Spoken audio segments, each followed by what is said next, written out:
اللہ تعالیٰ نے جو انسان پیدا کیے ہیں ان کے مزاج مختلف ہیں. ان میں کچھ لوگ ہوتے ہیں جو قوی ہوتے ہیں ارادے کے، جو فیصلہ کر لیا ڈٹ گئے. کچھ لوگوں میں وہ قوت ارادی اتنی مضبوط نہیں ہوتی، وہ ادھر ادھر سوچتے رہتے ہیں. کچھ لوگ جسمانی طور پر بہت توانا ہوتے ہیں، کچھ لوگ جسمانی طور پر پیدائشی طور پر کمزور ہوتے ہیں. تو اگر کوئی قوت ارادی کمزور رکھنے والا شخص ہے، وہ بھی تو اللہ کی تخلیق ہے، اللہ کا بندہ ہے. خطاؤں کا ظہور ہو جاتا ہے، توبہ کرتا ہے، پھر کچھ عرصے کے بعد پھر خطا کا ظہور ہو جاتا ہے، پھر توبہ کرتا ہے. تو ہم تو یہ سمجھیں گے کہ ایک حد کے بعد پھر اس کی توبہ قبول نہیں ہونی چاہیے. لیکن حدیث سنیے. وعن ابی ہریرہ رضی اللہ تعالی عنہ قال قال رسول اللہ صلی اللہ علیہ وسلم ان عبدا اذنب ذنبا، یقیناً ایک بندہ جو ہے وہ ایک گناہ کرتا ہے. فقال، پھر وہ کہتا ہے رب، اے میرے پروردگار، اذنبت فاغفر لی، مجھ سے گناہ ہو گیا ہے، مجھے معاف فرما دے. فقال ربہ، تو پروردگار یہ کہتا ہے اعلم عبدی ان لہ ربا یغفر الذنب ویأخذ بہ، میرا یہ بندہ یہ جانتا ہے کہ اس کا ایک رب ہے جو گناہ معاف بھی کر سکتا ہے اور سزا دے بھی سکتا ہے.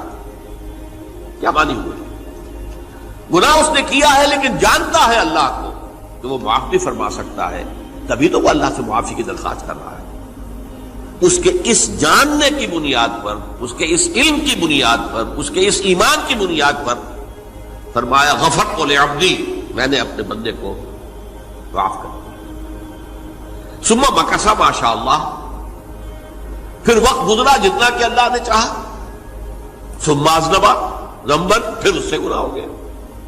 فقال رب اذنبت ذنبا فاغفر، پھر کہتا ہے پروردگار مجھ سے گناہ ہو گیا، پھر مجھے معاف فرما دے. فقال ربہ، اللہ فرماتا ہے عالم عبدی ان لہ ربا یغفر الذنب ویأخذ بہ، میرا بندہ ہے نا جو جانتا ہے کہ اس کا ایک رب ہے، ایمان باللہ اس کے اندر ہے، تبھی تو پکار رہا ہے. اور یہ بھی جانتا ہے کہ وہ گناہ معاف بھی کر سکتا ہے اور چاہے تو پکڑ بھی سکتا ہے، سزا بھی دے سکتا ہے. تو فرمایا، اللہ تعالیٰ فرماتے ہیں میں نے فرمایا میں نے معاف کر دیا. ثم مکث ما شاء اللہ، پھر ایک عرصہ گزرا اس کے بعد. ثم اذنب ذنبا، پھر اس نے گناہ کیا.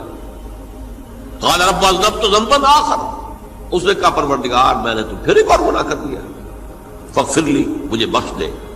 فقال اعلم عبدی ان لہ ربا یغفر الذنب ویأخذ بہ، میرا بندہ جانتا ہے نا کہ اس کا ایک رب ہے جسے وہ پکار رہا ہے، کہ وہ جانتا ہے کہ اسے اختیار حاصل ہے کہ چاہے تو بخش دے اور چاہے تو پکڑ لے.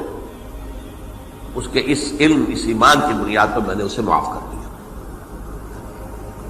ایک اور حدیث، میں نے چونکہ اس گفتگو کے لیے ان احادیث پر تفحص کیا ہے، یہ تو بہت ہیں حدیثیں، میں نے ان میں سے کچھ چنی ہیں. ہمارے بعض واعظ ناصح وہ بھی کسی شخص کو روکتے رہے، برائیوں سے روکتے رہے، نہیں رکتا تو کہیں غصے میں آ کے اللہ تجھے کبھی معاف نہیں کرے گا. یہ کتنا بڑا جرم ہے، اس کا اندازہ کیجئے اس حدیث سے. تم میرے بندے کو میری رحمت سے مایوس کر رہے ہیں، کتنا بڑا جرم ہے، اس کا اندازہ کیجئے. یہ مسلم شریف کی روایت ہے عن جندب، حضرت جندب رضی اللہ تعالی عنہ سے، ان رسول اللہ صلی اللہ علیہ وسلم حدث، کہ اللہ کے رسول صلی اللہ علیہ وسلم نے ایک واقعہ بیان کیا. ان رجلا قال، کہ ایک شخص نے یہ کہا واللہ لا یغفر اللہ لفلان، کہ خدا کی قسم اللہ تعالیٰ فلاں شخص کو کبھی معاف نہیں کرے گا. وَأَنَّ اللَّهَ تَعَالَى قَالَ، اس پر اللہ تعالیٰ نے یہ فرمایا منزل نزیت اللہ علیہ، یہ کون ہے جو میرے اوپر حکومت کرنے والا آ گیا، جو میری طرف سے حکم لگا رہا کہ میں کبھی معاف نہیں کروں گا؟ منزل نزی، کون ہے وہ شخص؟ الذی یتعلی علیہ انی لا اغفر لفلان، کہ میں فلاں شخص کو کبھی معاف نہیں کروں گا، قد غفرت لفلان، اس کو تو میں نے معاف کر دیا، واحبطت عملہ، اس شخص کے تمام اعمال میں نے ضائع کر دیے کہ تم نے میرے بندے کو مایوس کیا۔ یہ ہے جرم کی انکار۔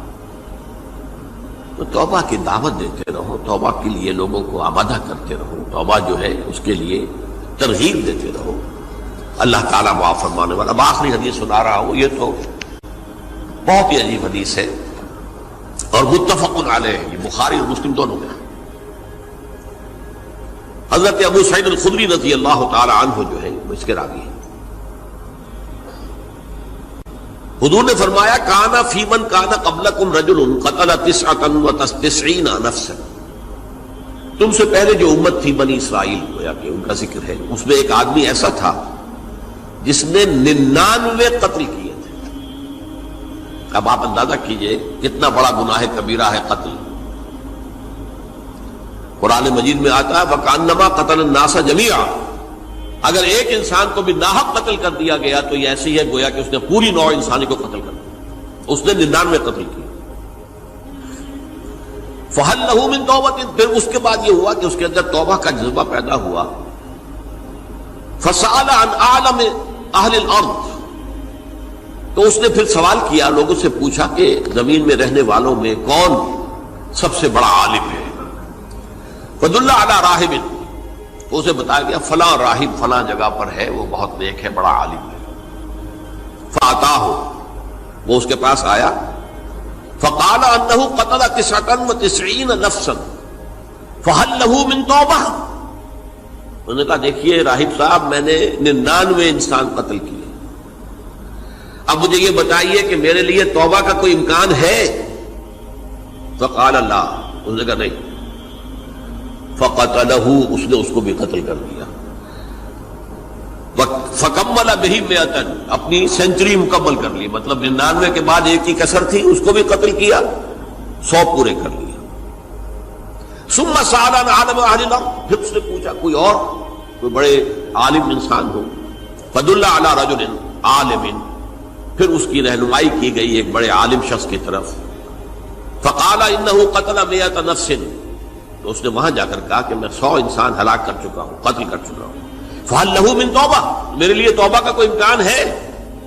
فقال نعم، کہا کیوں نہیں، 100 قتل کیے تب بھی کیا ہے، توبہ کا راستہ دروازہ کھلا ہوا، ما لم یغرغر، جب تک کہ وہ گھنگرو نہیں بج رہا اس وقت تک تمہارے توبہ کا دروازہ کھلا ہوا ہے۔ فرمایا نعم، وَمَن يَحُولُ بَيْنَهُ وَبَيْنَ التَّوْبَةِ، تمہاری توبہ کے درمیان اور تمہارے درمیان کون حائل ہو سکتا ہے، توبہ کا دروازہ کھلا ہے۔ لیکن ساتھ ہی کہا انطلق الی ارض کذا و کذا، اب تم ایسے کرو جہاں تم رہتے ہو وہاں نہ جاؤ واپس، وہاں کا ماحول اچھا نہیں ہے، معاشرہ اچھا نہیں ہے، ہو سکتا ہے کہ تم توبہ پر قائم نہ رہ سکو، تم فلاں جگہ چلے جاؤ، وہاں اچھے لوگ آباد ہیں، ان میں جا کر رہو۔ فإن بها أناسا يعبدون اللہ تعالی، وہاں ایسے لوگ آباد ہیں جو اللہ کی بندگی کرتے ہیں۔ فاعبد اللہ معهم، تو تم ان کے ساتھ مل کر اللہ کی بندگی اور پرستش کرو۔ ولا ترجع الى ارضک، اپنی زمین کی طرف اپنے وطن میں واپس بن جاؤ۔ فإنها ارض سوء، وہ بری جگہ ہے۔ فانطلقا، تو وہ چل پڑا، ہجرت کر رہا ہے، اس جگہ جا رہا ہے جہاں کا راہب نے بتایا تھا۔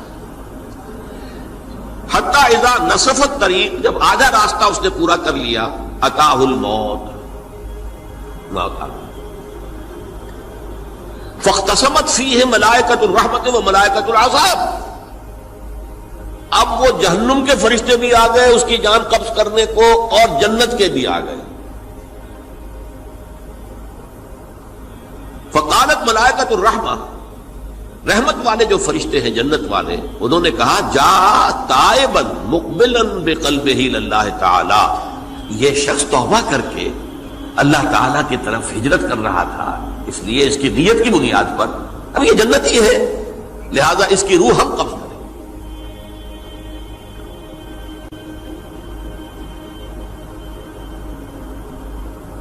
وقالت الملائکۃ العذاب، اور وہ جو عذاب والے فرشتے ہیں وہ کہیں گے انہ لم یعمل خیرا قط، تو نے توبہ کے بعد کوئی نیک عمل تو کیا ہی نہیں، تو کس بنیاد پر اس کو تم جنت میں لے جاؤ گے؟ اس کو تو دوزخ میں جانا چاہیے۔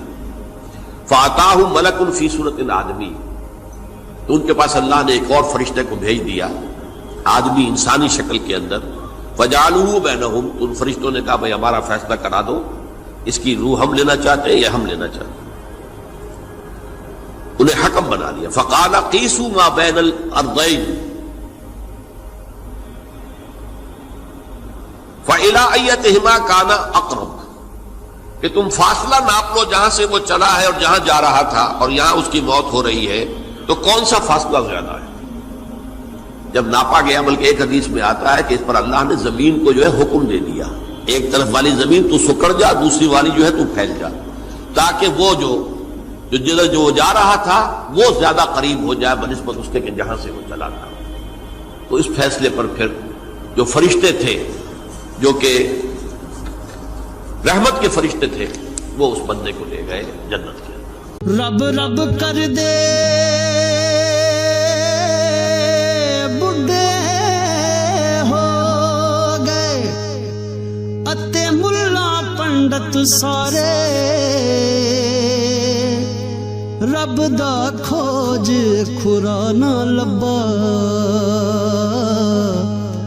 اتے نہ کیتے بئی نظارے۔